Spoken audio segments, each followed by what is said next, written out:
ReZero, Side Story, Golden Siblings, Extra, Chapter 1. Subaru, I know the other day was a disaster, but today is the day to reaffirm the bond between you two. Just like me and Biko, Beatrice, there's no need to make a big deal about reaffirming your bonds, I suppose.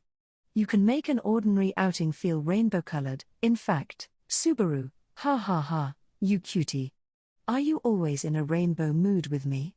It was just raining, wasn't it? With encouragement from Subaru and Beatrice, who were aware of the whole story, it was decided that Garfield and Frederica would have a second date. The first one had been spectacularly interrupted, so it had to be redone. Nevertheless, the destination was the same as before, the industrial city of Costule, and the purpose was, Garfield, you're talking like this is something special. It's just a shopping trip, Frederica, oh my. Even if it is just a shopping trip, it can be enjoyed if one has the right mindset. That is exactly what Beatrice Summer said. Frederica walked next to him in an elegant manner while she spoke. Unlike the other day, Frederica was dressed in her maid uniform, which Garfield was accustomed to seeing at the mansion. Apparently, compared to the first date, she was less enthusiastic. Garfield, sis, about your outfit. Frederica, HK.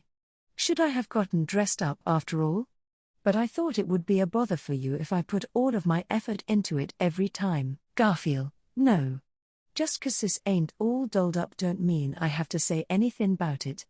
First of all, just 'cause you're wearing your usual clothes doesn't matter, you still did up your hair and put on perfume. Garfield's eyes and nose could clearly discern the difference between how his older sister usually was and now. Frederica raised her eyebrows at his comment and then lowered the corners of her eyes, vaguely pleased. Somewhat embarrassed by the reaction, Garfield turned his head away. Garfield, even if she says it's all about mindset, I don't think you can count on what Beatrice Summer, Biko, is saying when she's having such a good time with the captain like that. Frederica, what are you so confused about?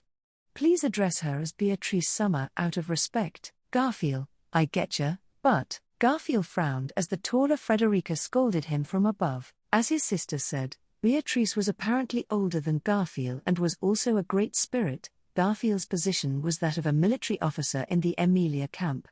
With Subaru being Emilia's first knight and Beatrice being his contracted spirit, it made her Garfield's superior, a position that felt like it demanded his respect. Garfield, but ain't she a pipsqueak? Frederica, Garf, you should not judge someone's talents by their physical size.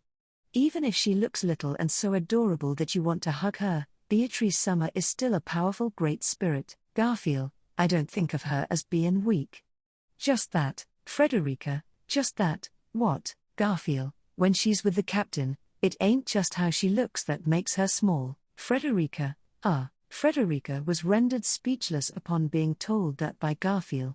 The fact that Frederica could not say anything back meant she had the same opinion. The librarian of the Forbidden Library of the Mathers Mansion, the great spirit Beatrice, wielded immense power. Still, Garfield's impression of her after living with her for a month was that she wanted to be pampered, either in accordance or beyond the scope of her appearance, but she was also a little girl who was not very good at being pampered at the same time. Garfield, sis, you know, you're pretty much the only one who's properly respecting Beatrice Summer, right? Frederica, no, that is not true. Petra is a very well-mannered girl. Garfield, next to the captain, she's the closest with Beatrice Summer. Unfortunately, Frederica's rebuttal was not convincing enough if she was going to bring up Petra. Petra was well-behaved for her age, but she was also seen playing with Beatrice in a way that was more appropriate for her age. They looked close in age, so seeing them get along with each other was equal to seeing two young children playing together. Apart from Subaru and Petra, there was Ram and Roswell, who both went without saying. Frederica, Otto Summer. There is Otto Summer as well. If it were him, surely he would look at the other person properly and adjust his attitude. Garfield, don't talk about him in such a sorry way. No, he probably won't care about it. Garfield clicked his fangs at Frederica, whose voice perked up at the thin string of salvation she had found. The slim, mild-mannered man that came to mind belonged in the same camp, and Garfield considered him as a complex person. In the sense that he lacked physical strength but was strong-willed, the impression he gave was not so different as that of Subaru.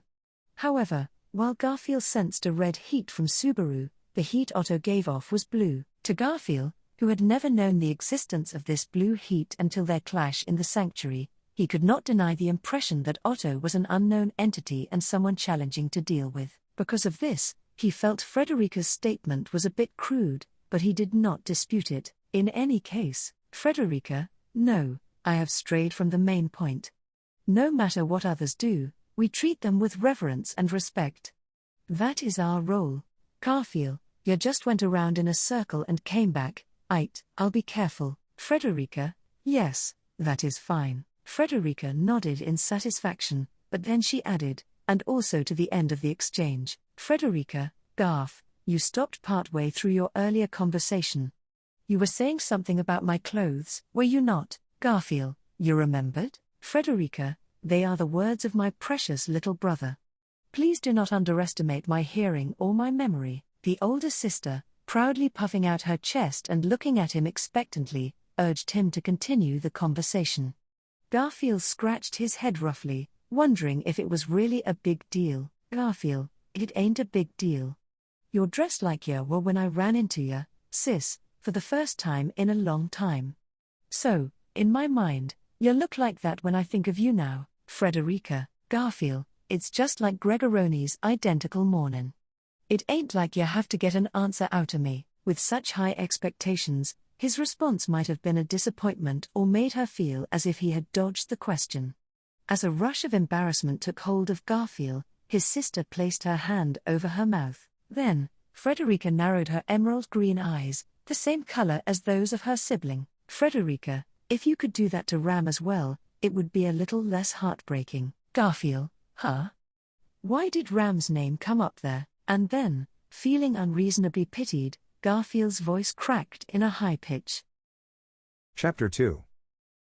Due to the recent incident, Kostiul suffered extensive damage to various parts of the city. Although Frederica did not have the opportunity to witness it firsthand, Garfield and Emilia reported that oversized versions of the city's unique creatures, the lightbugs, had gone on a rampage. Even after they had been subdued, as someone who had observed the devastation of the city, she was prepared for the suffering and hardship of the people who were forced to rebuild their homes. But, Garfield, it hasn't even been a few days, but it's going pretty well, Garfield said, impressed as he held a hand to his forehead to shield his eyes.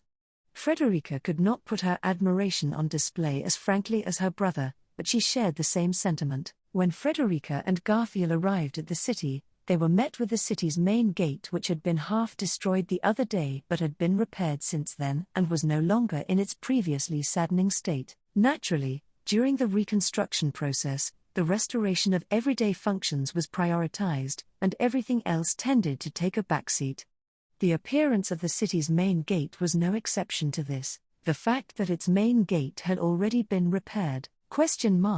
You appear surprised, Miss Frederica, Garfield Dono. And then, a voice called out to them as they stopped at the entrance to the city. Slowly lowering her gaze from the distant view of the city in front of her, she saw a man with a steely expression on his face standing there. Frederica, Lino Summer, I did not expect the city mayor of Kostiul to go out of his way to greet us. Lino, the other day, your day off was ruined because of a unique feature of this city. It is my duty as the city's representative to apologize and welcome you, Garfield. And that's your idea of a welcome after all that? Lino's hard-eyed face remained as still as a stone.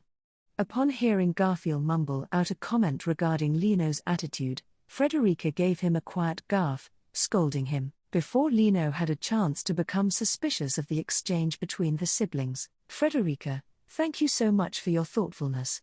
Besides, the city is looking splendid. Lino, thanks to the hard work and encouragement of the populace. In addition, we received support from the Margrave in the form of manpower and supplies. As a city that has been granted the name of Industrial City, we can't afford to fall behind. Frederica, the Master, Garfield, Roswell. When told of Roswell's contributions to the city's rapid recovery, Frederica and Garfield had opposite reactions. Some aspects could not be helped, which could not prevent Garfield from disliking Roswell. However, presenting the discord in the camp's relationships with outsiders was not a good idea, so Frederica would have to warn her brother about it later. At any rate, Lino, spend some time relaxing. Since that happened, the chances of seeing light bugs near the magic creation tool factories have decreased drastically. No more irregularities like the other day, Frederica, Lino Summer. As Lino attempted to fulfill his duty as city mayor, faltering in his speech while informing them of the city's safety, Frederica frowned. Then, beside her, Garfield appeared startled. Garfield, sis. Your fat leg, that hurts. Frederica, it is not fat. It is average, I say, just average. Oh, slapping Garfield on the forehead for suddenly mentioning the size of her legs, Frederica then looked down at her own body, and her eyes widened. A shimmering pale light clung to the skirt of Frederica's maid's uniform. It was apparent that it was one of the same light bugs that had plunged the city into chaos the other day. Garfield, you lil. Get away from sis. Frederica, hold on, Garf. If you hit me with that amount of force, you will create a new problem with my legs. Also, Garfield, what? Frederica, these little ones do not have any ill intentions. They are just being playful. Frederica calmed the panicked Garfield and shook her head. Garfield blinked his eyes, seemingly not understanding the situation, and she couldn't help but smile awkwardly. This was probably due to the simple fact that the light bugs were freed from the clutches of the blood sample collector the other day. Having been set free by the effects of Frederica's rare blood, they appeared to remember the blood's owner. Frederica, maybe it is. Ah, that is it. Without thinking, Frederica reached out her hand, and light bugs gathered at her fingertips. Combined with the light bug's characteristics, it reminded her of Emilia when she interacted with her micro-spirits. Frederica, this makes me feel a little bit like a spiritual arts user. Garfield, oh oi, those guys ain't gonna do anything bad, are they? Frederica, yes, do not worry. I have assurances from Klein and the master. Garfield looked rather nervous, but he wrinkled his nose at the mention of the two names. The hostility toward Roswell was noted earlier, and the added hostility toward Klein was something that Frederica could understand, so it was not surprising that he would make that face. Then, Frederica looked at Lino, who had been silent with a complex look on his face. Frederica, I apologize for startling you. But as you can see, the light bugs have no ill intentions. I am sure they will not cling to anyone other than me. Lino, surprisingly, that seems to be the case. Frederica, yes, are you really surprised? Lino, yes, I'm feeling quite ashamed, and quite sweaty. Why are you asking? Frederica offered a stiff smile at Lino, who said he was sweating, but did not move a single muscle of his face, nor did drop a single sweat.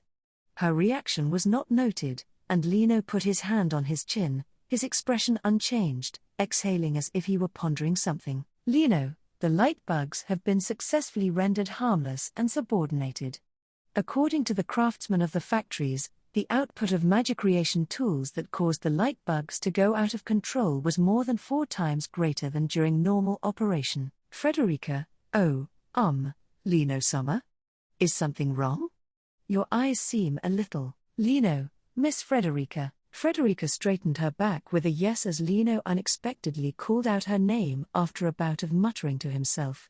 He bowed with his hand on his chest in front of Frederica. Lino, I informed you that I wanted to make amends for the recent incident as the city's representative, but would like to rectify my statement. In addition to my apology, I would like to request your cooperation. Garfield, oi, cooperation, huh? What do you think my sis can do?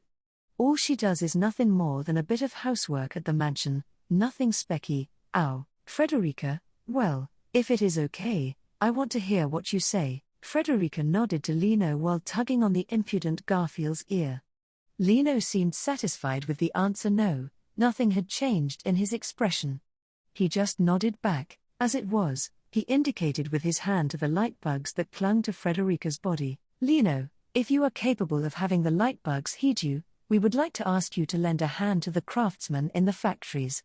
There is a possibility we could discover additional methods of operation for the magic creation tools. Frederica, you mean you want me to command these little ones? Lino, affirmative. Frederica inquired, puzzled, as Lino nodded. Although the lightbug's intentions could not be ascertained, Frederica would prefer to cooperate if it would lead to the development of magic creation tools.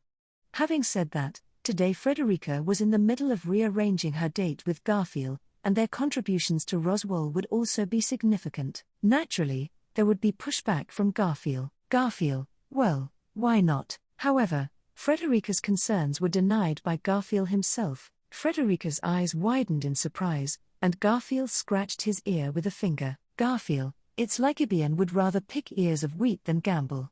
Sis, I ain't so stupid that my amazing self doesn't know what's important. Frederica, but, Garfield, besides. It ain't like this is the last time. Shrugging his shoulders, Garfield clicked his fangs and grinned. Garfield, you never know when that runaway bastard's gonna come after ya again, sis. So letting you go to the city alone ain't a good idea. I'm sure there'll be lots of chances for me to tag along. Frederica. That is true. There are plenty of opportunities for dates. Frederica smiled softly in agreement with Garfield's answer. She then turned to Lino, who had been waiting for an answer, and readily accepted his request. The blood that coursed through her veins, and the existence of beings such as the Lightbugs and Hayden Garrow who were drawn to it. She had a hard time deciding whether these events were good or not, but the blood that flows within me is bound to Garf. With a strong awareness of her certain bond with her brother, Frederica, and Garfield set out together this time with a sense of pride, determined to see the end of their current date, which had undergone yet another interruption.